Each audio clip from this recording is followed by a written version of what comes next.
सगळ्यांना नमस्कार. मी आहे प्रिया आणि आज आपण बघणार आहोत खूपच हेल्दी, हलका आणि सुपर क्विक असा ज्वारीचा पिठाचा ब्रेकफास्ट. ज्वारी म्हणजे फायबर रिच, ग्लुटेन फ्री आणि पोटालासुद्धा खूप हलका. हा नाश्ता फक्त 10 ते 12 मिनिटात तयार होतो आणि मुलांसाठी, डाएटवरील लोकांसाठी आणि रोजच्या नाश्त्यासाठी एकदम बेस्ट आहे. चला तर मग लगेच सुरुवात करूया. तर हे हेल्दी नाश्ता बनवण्यासाठी सुरुवातीला एका बाउलमध्ये 1 वाटीपर्यंत बारीक असा चिरलेला कांदा घ्यायचा आहे. इथे मी 2 मध्यम आकाराचे कांदा हे कट करून घेतले आहे. आता यामध्ये चवीनुसार मीठ घालायचं आहे. जवळपास इथे मी अर्धा चमचा मीठ घातली आहे. आता हे हाताने थोडंसं दाबून मिक्स करायचं आहे. कांद्यामध्ये जे एक्स्ट्रा पाणी असते ते बाहेर येऊन जाणार. तर अशा प्रकारे हे मिक्स करून घेतल्यानंतर हे 5 मिनिटासाठी बाजूला ठेवून द्यायचं आहे.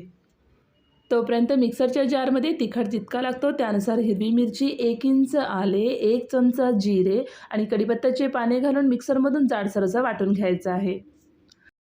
असं जाडसर असं वाटण तयार करून घेतल्यानंतर हे वाटण कांद्याच्या बाउलमध्ये टाकायचं आहे. यानंतर यामध्ये 1 वाटीपर्यंत ज्वारीचं पीठ वापरायचं आहे. तर इथे मी पॅकेटमधला पीठ वापरत आहे. सोबतच यामध्ये बारीक चिरलेली कोथिंबीर आणि अर्धा चमचा चाट मसाला घालायचा आहे. चाट मसाला जर असेल तर घाला, नाही तर ते स्किप करू शकता. हे सगळं यामध्ये घातल्यानंतर हाताने हे मिश्रण एकदा चांगल्या प्रकारे मिक्स करून घेणार आहोत. कारण कांद्यामध्ये पाणी असते, त्यामुळे एकदा हे आपल्याला मिक्स करून घ्यायचं आहे आणि यानंतर यामध्ये किती पाणी घालायचं आहे याचा आपल्याला अंदाज येऊन जाणार. हे एकदा चांगल्या प्रकारे मिक्स करून घेतल्यानंतर आता यामध्ये थोडं थोडं करत पाणी घालायचं आहे. पीठ भिजवताना एकाच वेळी जास्त पाणी घालू नका, बघतच आपल्याला यामध्ये पाणी घालायचं आहे. तर अशा प्रकारे सॉफ्ट पीठ हे तयार करून घ्यायचं आहे. असं तयार करून घेतल्यानंतर आता या पिठाचे आपण गोळे तयार करून घेणार आहोत.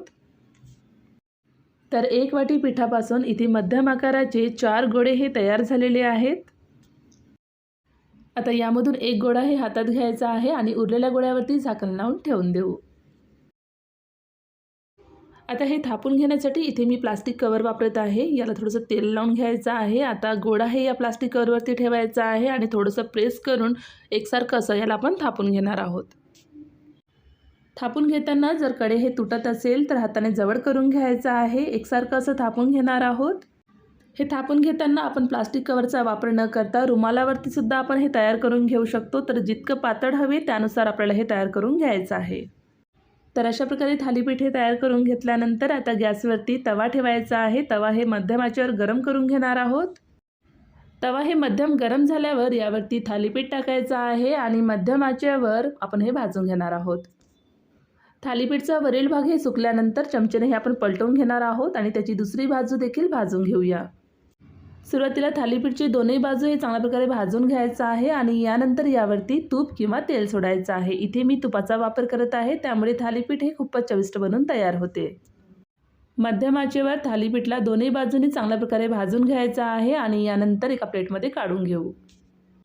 तर याच पद्धतीने उरलेली थालीपीठ देखील तयार करून घ्यायचं आहे. तर हे बघा, मस्त गरमागरम थालीपीठ इथे बनून तयार झाली आहे. तयार झालेले हे थालीपीठ दही किंवा लोणच्यासोबत आपण सर्व करून घेऊ शकतो. तर तुम्ही सुद्धा ही रेसिपी नक्की ट्राय करून बघा आणि तुम्हाला ही रेसिपी कशी वाटली मला कमेंट्समध्ये सांगायला विसरू नका. जर रेसिपी आवडली असेल तर रेसिपीला लाईक करा. पुन्हा भेटूया अशाच एका नवीन रेसिपीसोबत. धन्यवाद.